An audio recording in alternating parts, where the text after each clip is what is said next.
Morning, everyone. Just waiting for everyone to join, and then we will be all good. Awesome. Oh, great to see you, Anna. Well, I'm pleased you can now. Welcome back from your wedding. Congratulations. How was it? Oh, thank you so much. It was incredible. There's nothing better than being away with all your closest friends for an extended period of time. It was pretty magic. Yeah, in Fiji, I saw the photos on the media. I didn't get my invite, by the way. Yeah, lost in the mail. I think it must have got lost. Yeah. Sorry about that. So, yeah, Anna and I, we found out recently that we have something in common in our backgrounds, which is why I was kind of expecting an invite, is we both went to the same primary school, Amersfield Primary School in Tokoroa, which is a very small primary school in a very small town in the middle of North Island. So that was really interesting because not many people go there. Yeah. Well, I think great things come from Tokoroa. That's what we learned, Simon. Obviously. And obviously HR recruiting innovation. Yes. I think that's where all HR tech innovators come from now, Amersfield Primary School. So we'll crack into this. I'll give a brief introduction about Anna, but then I think we'll just let her introduce herself as well. But I think most people would have heard about Anna in New Zealand. She is an entrepreneur, a market disruptor. She set up with her brothers, and correct me if I'm wrong, Anna, the amazing New Zealand success story Zuru, which I think is probably New Zealand's best business success story. Do you want to just give us a little background about that, Anna? Yeah, of course. So, I mean, Zuru's been such an incredible journey, and I think setting up a business with your brothers or family in general is hard at the best of times. But if you can make it work, it is one of the most powerful tools imaginable or in your arsenal to have co-founders that deeply respect one another, are ingrained in the business, have quite differentiated and different skill sets, and can work together symbiotically. And I'm not saying that what we perceived as symbiotic relationship was necessarily what others saw as a symbiotic relationship. You know, there was a lot of very loud and very vocal contention about most things. There was a lot of heated agreement, you could say. But I think that was what was part of the beauty of the business, was that we were able to have those really deep and vulnerable and intensive conversations that led to an outcome that was best for the business. It wasn't about ego, and it wasn't about ourselves personally. It was always about what was best for the business. And that's the thing when it comes to founding any business. If you can get the co-founder arrangement right, it supercharges everything. And with Zuru, it was a phenomenal trio in that we were all very different in what we brought to the table. You know, Nick, an exceptional salesperson, loves being out there in the limelight, loves traveling the world and meeting new people. And so he was able to really break down doors. Matt, an engineer, and he likes to stay behind the scenes. He wants to be in the factories. He wants to be developing product. And myself, more around the people, the business, the environment, the goal setting, the larger picture, the management of the organisation. But between the three of us, we had our lanes and we knew how to stick within them. I kind of worked across both sides with the boys, whereas they were really intentful within their spaces of business. But we all came together when it came to innovation. We all loved product, and we were all driven by the desire to make the best product we possibly could. And I think that was one thing that's defining of that business, is that product is king. If you don't make great product, you will never have the stickiness and the consistency of your customers. And for us, it wasn't just about the buyers who had to buy into our vision, but it was about the children and being able to build the FOMO in a schoolyard that then resulted in nag, what we called nag power, which was when the child nagged mum so much that they had to go and buy the toy. And so we were sort of 3 chains removed from the decision maker in the sense of it being the mother that had to buy the product. We had to go through a buyer, we had to go through a child, and then we had to get to mum, who would then go into her pockets and buy a toy. So we learned very quickly that product was king, and keeping our customers at the centre of that was so important. So understanding what a child wanted and where the trend sat was so critical to our success. So it was this culture of innovation, this culture of move fast, this culture of pivot quickly, this culture of change. And then that got to be coupled with the Chinese culture of, care deeply about resourcefulness, care deeply about cents, not dollars, understand at a really intrinsic level your product, the process, the manufacturing capabilities and the skills behind it to be able to really perform on a global stage with a competitive advantage. And you learned that innovation just came down to your desire to actually put yourself in positions to learn and grow and understand new technologies. And that's one of the reasons that Zuru is able to, and now to this day, I've been able to pivot into such a new vocation or a new industry or a new area or a new space so easily, effortlessly, was because I learned those fundamentals from the toy industry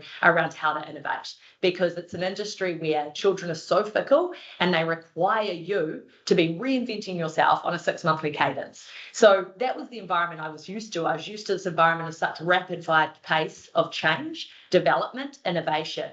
And so being able to now apply that across into more stabilized categories or industries that don't have that same innovation cycle has given us a massive competitive advantage.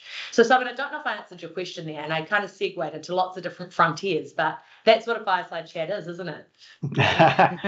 You answered a lot of my questions, actually, Anna, that I don't even need to get into, which is awesome. But I mean, I love that story. It's your age old, starting from nothing, really doing it hard. Like you picked up your whole family, your children. Yeah. You were living in, because I've talked to you about this before, and basically squalor. Yeah, I mean, when I first moved over to China, we were living in the factory. So my office was literally next door to the factory, not even next door, connected to the factory floor. So I would wake up every morning, get out of my bedroom in my PJs, walk past everyone, in the office or working, go downstairs to our shower, which was over top of the one toilet we had to service the entire factory floor. And it didn't even have a proper shower. So the shower handle was at the toilet level because you use that to wash down the toilet after you go to the toilet. And I used to have to hold it above my head, shower. I couldn't even stand up in our toilet. It was full of mosquitoes. That was our environment that we lived in. We truly went over there with not a lot. We had no cash, but all of us kids had been given $10,000 as inheritance from my mother passing away. And that was what cash flowed the business. There was at one point where we needed to buy an injection molding machine, and we didn't have the money, so we went to mum and dad and begged them to be guarantors on a loan for us to the bank, and we paid that loan back within 6 months out of production and off the back of us ramping up and being able to service and supply the market. And it was truly just daily grind and hustle, right? We were out there and we were in front of every retailer across the world just trying to sell product. The thing that is on my mind and probably everyone's, how did you go from Zuru to Zeil? Starts with the same letter, but it's completely different industry. What the heck? What happened there? Yeah, it was such a big pivot, isn't it? And I think it's one of the hardest pivots imaginable when you are building and running a business that is it's billions in revenue. You're growing at 40% every single year. There couldn't be a bigger success story. For me, there were two things, right? One, I wrote a goal for myself when I was 35 that said, don't let Zuru be the greatest mountain you ever climb. Do something new before you're 40 for yourself and for your children. And so what that meant to me was I needed, and I knew intrinsically that I wanted to do something that pushed me, that challenged me, that took me way outside of my comfort zone. One of the things that I'm most scared of in life is being static and not moving. And by that, I mean forward momentum. Like I never look back. I'm always about the forward momentum. I'm petrified of that slowing down and me not constantly moving forward and growing. And so for me, this was a moment in time where I was like, it's not as exciting anymore. The big wins aren't as big as they used to be. The locking away $1 million deal is it's kind of meh. I don't have that same moment of reflection and excitement and celebration that I used to have. What is this telling me? I'm not able to work as hard for it. What is that telling me? My growth is slowing down. What does that mean? I need to challenge myself. And so that was my own personal journey. And I think also I wanted to build something that could be defining of me. You build Zuru and it's all about the siblings and building something. And so I think there was this part of me, this intrinsic part of me that said, go and try something on your own, because you need to prove to yourself that you can do that too. And then the third prong of it was around the children. And, we've got 5 children between Ellie and I, and they're the most important thing in my life. I really, truly believe that my most important legacy is my children and raising them to be good humans, good people, and contributors to society. I want them to be passionate. I want them to be driven about something. I don't care what it is, but my goal is to make sure that they stay hungry enough to be passionate about something. And I was raising them in this false economy. You talked earlier to my children growing up in China. I literally had my son, Kalani, was born when I was living in China. I went back to work 3 days after he was born. He came to work with me every day in the factory in China, in this tiny city in Haru. It was dirty. It was a factory floor. He learned to crawl on that factory floor, navigating around the dust, the mites, the bugs, the rats, the nails, whatever it was. That was his life. He grew up as a Chinese kid living in a factory.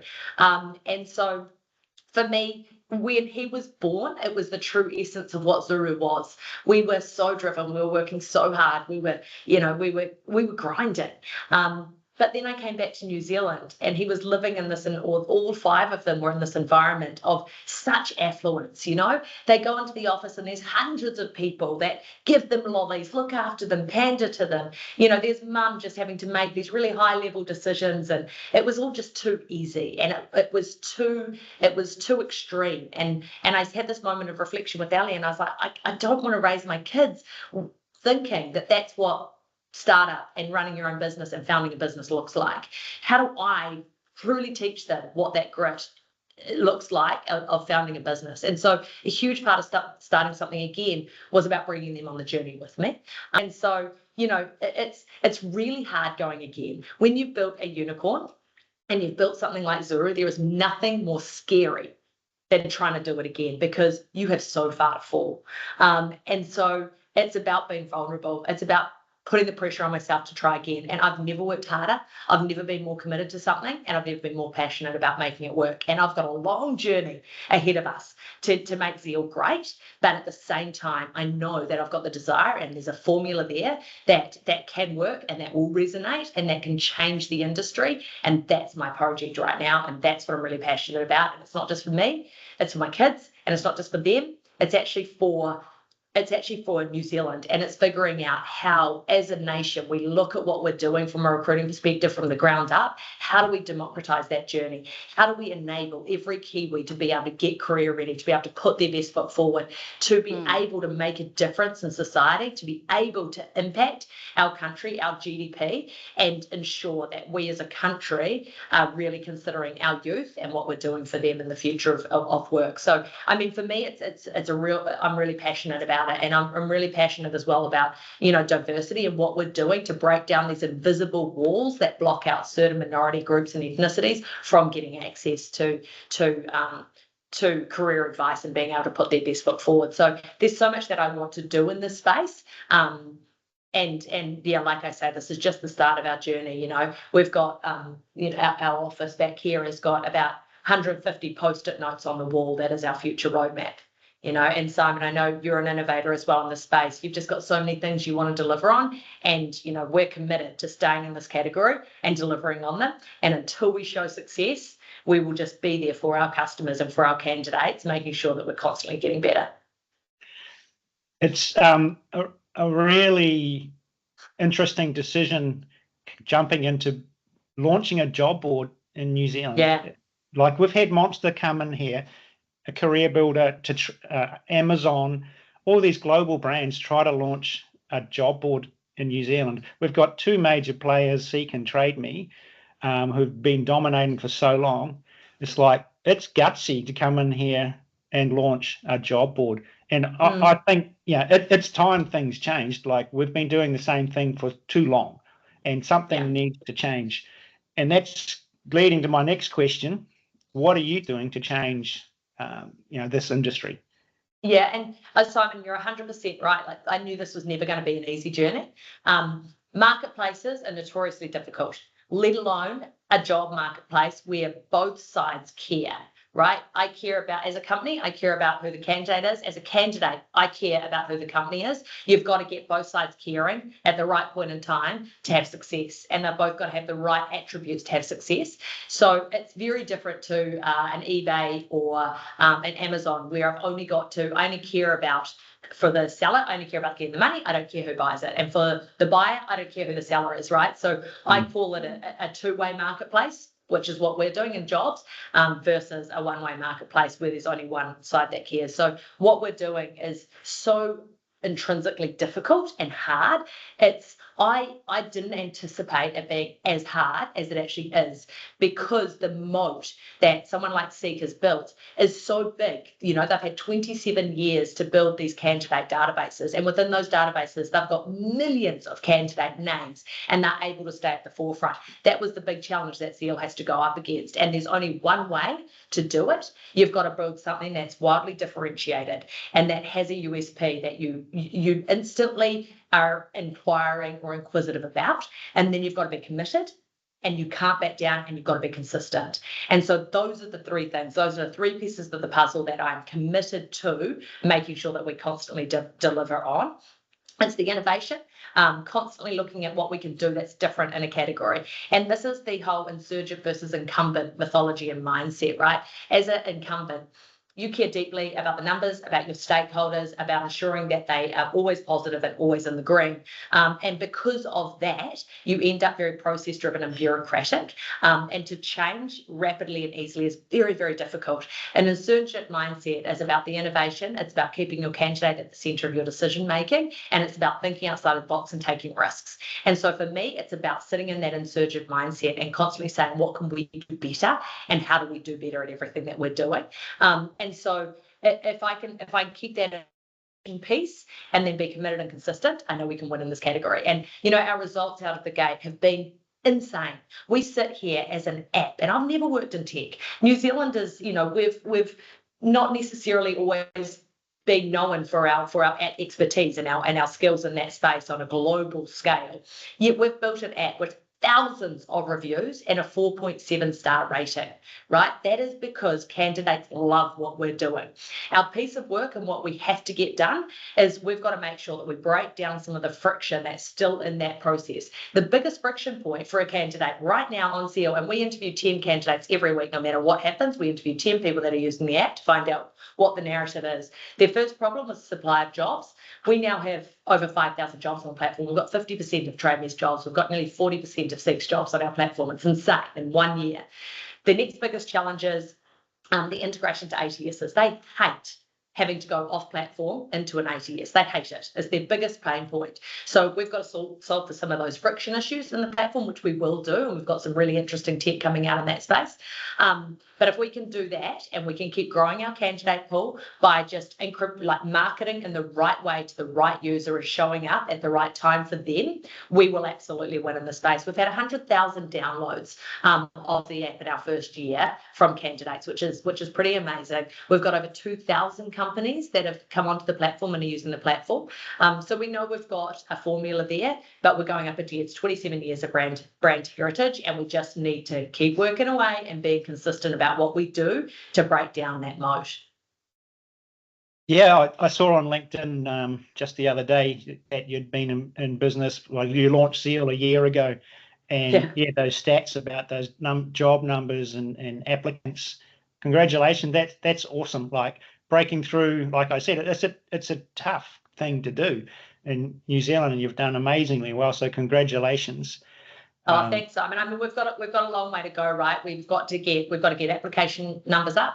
We've got to make sure that we're driving enough traffic to those job listings. And we have been so fortunate that New Zealand businesses have believed in the vision and have come along on the journey with us and have been patient as we go down the path of building out that candidate pool to drive up our application numbers. And it's what I'm most grateful for is the businesses that have come on board and supported us and said, absolutely, let's figure out how to make this happen. Let's get our jobs posted. Let's figure out how to change this industry, because we're all sitting there and you've had a partner which is Seek, and every year they're incrementally increasing their price points.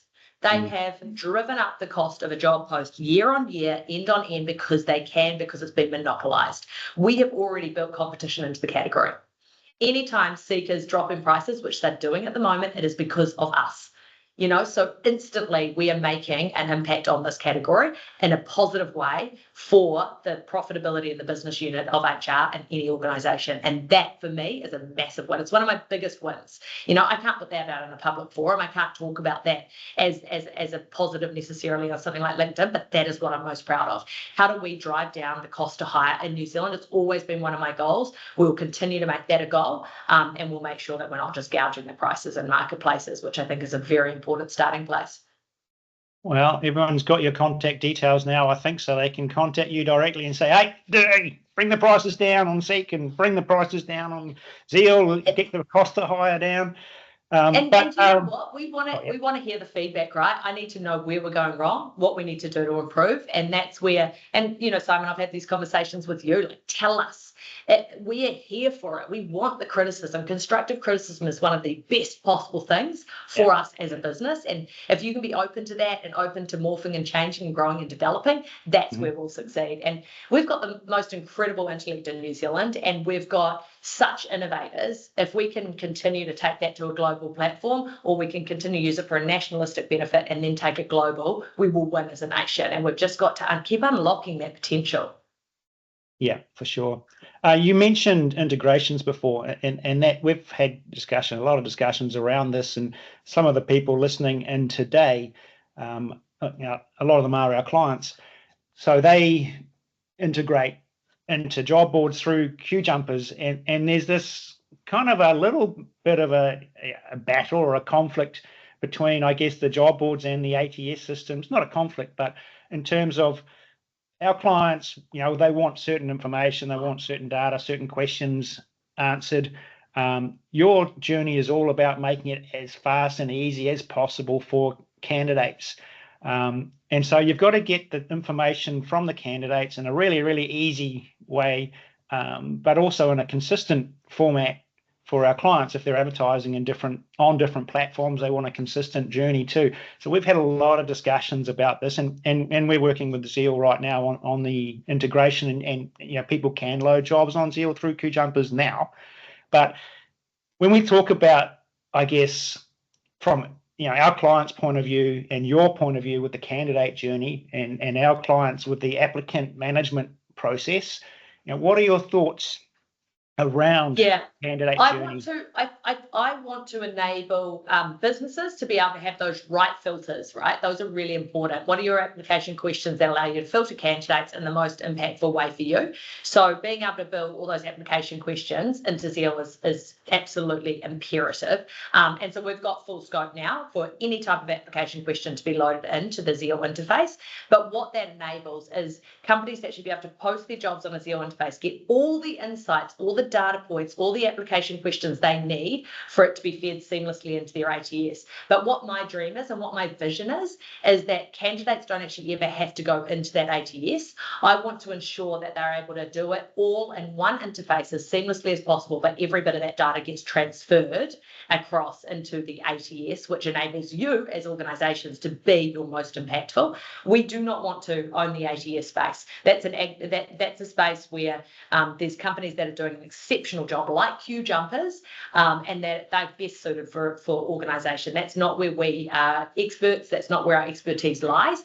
That centre point and that transition with tech and with enablement and APIs and how they use, also with GPT and using, say, Gemini as a parser, there is no reason why that data can't get transferred absolutely seamlessly. One of the biggest barriers to that actually is when an ATS requires you to have a password and a login. As soon as that's there in the barrier between us and the ATS, it means that we can't have that data transfer happening seamlessly. We've got some pretty, I would love that as a question to open up to forum, because I'd love to learn more in that space as well. Yeah, and that's a key question. Like, with so many different systems doing different things, integration is key, and seamless integration is key. You don't want to have to do anything to be able to get the data from the various platforms to display it in the place that you need it to be. Now, we kind of have gone a little bit long because of the delayed start. So I want to just get a little bit into the future. Yeah. And then I think we'll go into the Q&A. But from your point of view, Anna, what does it look like in, say, the recruitment industry, particularly around technology and what you're doing in the space? Like, where are we going? What's going to change? What are you doing at Zeil to enable this?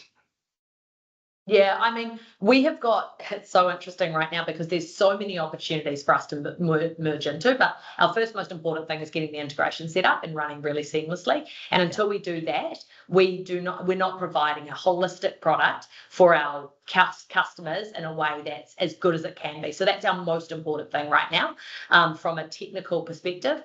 But what we're doing with AI, generative AI and Gemini and Google in particular, we've formed a really close partnership with Google where we do working sessions with them on a monthly cadence. Their technical team comes in, we work with their technical team. They literally sit there and peer review and code together with the Zeil team to figure out how we can utilize generative AI for the betterment of our platform. So there's quite a few areas that's happening within. One is we've just deployed our two-tower algorithm. Now, a two-tower model basically means that we can put in all of the candidate insights around their profile and what they're doing from a profile perspective and the company's insights around the job. We couple that with all of the actions of the candidate and the platform, whether they swipe right, swipe left, swipe down, how long they spend looking at images, whether they watch the company video, whether, what their activity has been down to the minute level of detail. And we take those two things, we morph them and we build insights. So it's exactly the same model as, say, Spotify uses for their algorithm.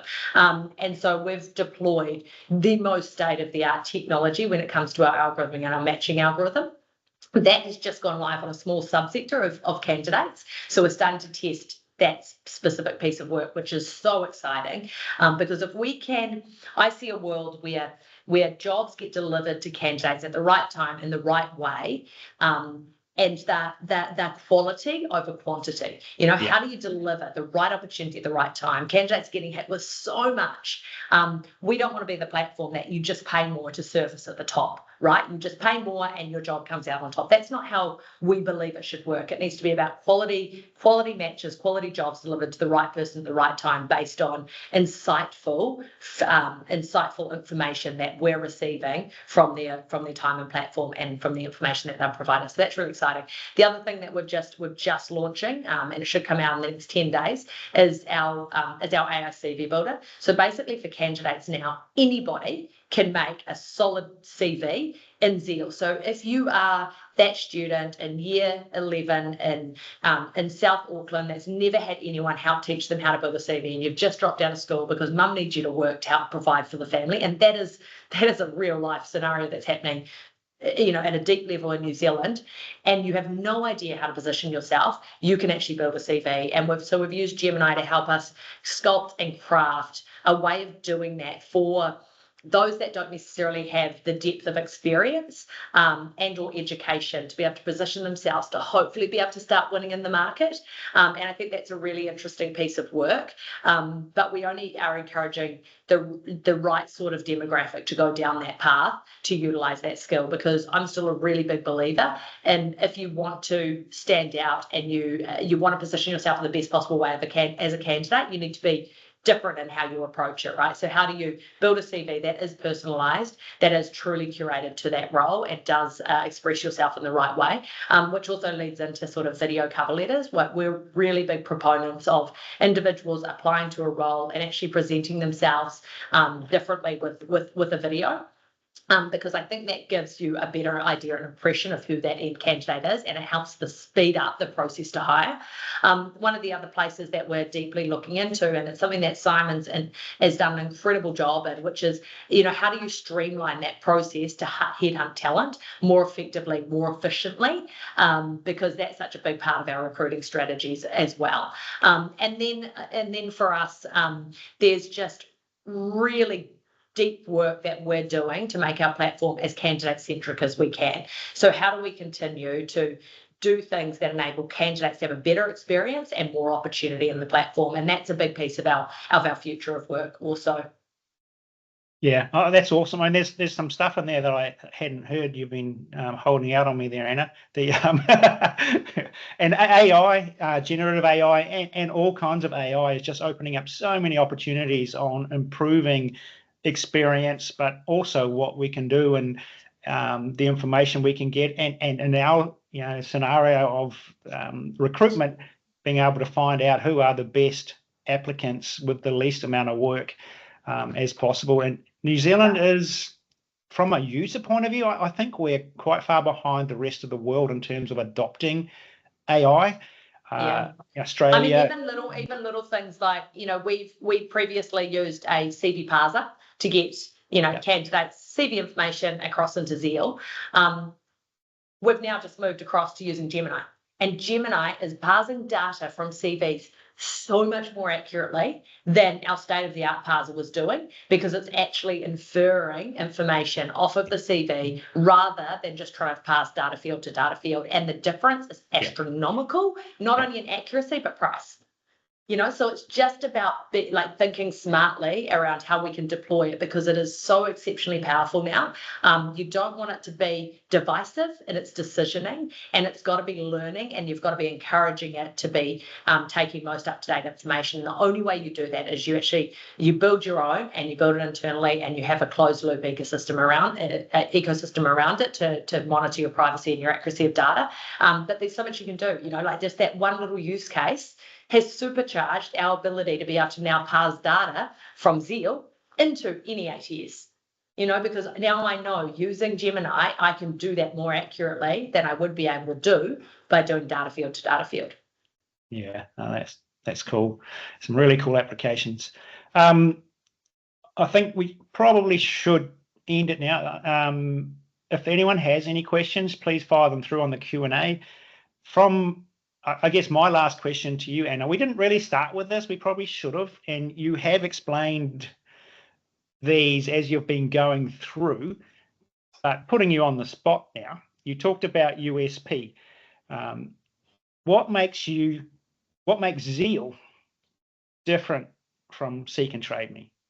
Yeah, I mean, I think one of the most, there's USPs for both sides, right? So one, we're future-proofing this industry. We're actually starting to we're building a product that is for Gen Z and it's for millennials, right? We're looking at a world within which by 2025, 75% of employees will be Gen Z. So it's how do you build for that future? You're building for an individual that's tech native, that wants a seamless environment, that doesn't have the same patience and the care and the diligence that there was in the market before. So you're building for a completely different demographic of users, and that's our most important thing. But we're also putting candidates on a pedestal and saying, you actually matter. How do I build something for you that you care deeply about? How do we think about how you position work these days? You care about the benefits, you care about the perks, you care about opportunity and what the company stands for. How do we take all of those data points and package them up in a way that you can find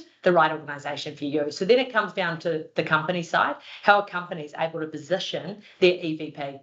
What is your employee value proposition, and how are you putting that forward to candidates? Now candidates, with Zeil, they can search that to the nth degree. They can find out, if I want to find a dog-friendly office that's got female leadership, that is in the tech space, and I'm just explaining Zeil right now. It's in the tech space. And QJumpers. And QJumpers. I will get delivered a role that is exactly that, because that's what I want. And that's what talent that is coming through is looking for now.